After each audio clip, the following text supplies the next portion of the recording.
Alright guys, welcome to our second lesson here that we have here. Great to have you all back. As we went over last class, obviously we went over pitching and a little bit of putting. So now we'll be moving on into chipping, and we'll be doing a little bit of bunker play. We'll also be reviewing pitching and a little bit of putting from what we did last class, just to kind of refresh it in your brain. If you remembered a little bit, obviously we can take it on into the golf course. The more we know about it, the more we're aware of it. But I got a great question early on, which was, what is the difference between pitching and putting?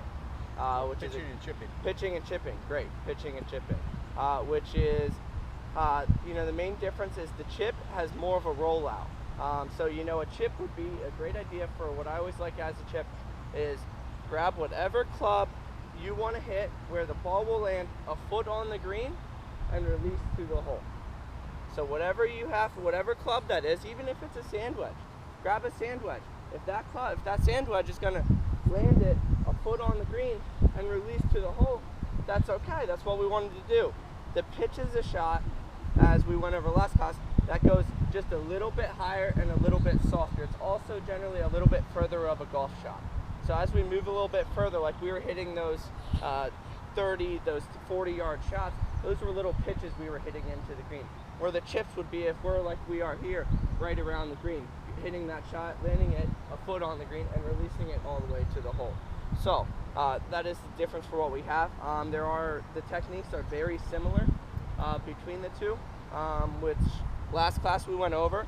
It was, just for weight, and this is going to be very vital in this class, is making sure we have just a little bit more weight. Like I said, that 60% on our front foot, 40% on our back foot. That is still going to be the same for chipping here. What's even more important with chipping is we want to get consistency of the strike, or at impact. We always want our impact to be right. A great way to help that for chipping is to make sure that we keep our lower body very stable through the chip. We still can follow through like we were talking about last class, but especially on the back, you don't want any change going back and through. It is just taking it back a little bit, keeping the lower body very stable, and then just finishing through. Just a very easy little chip shot. As you said before, we do keep our body open though a little bit. You can open your body up a little bit with the shot because we're not having that full release. But we got all these stations here for you guys, so we can start hitting a few shots.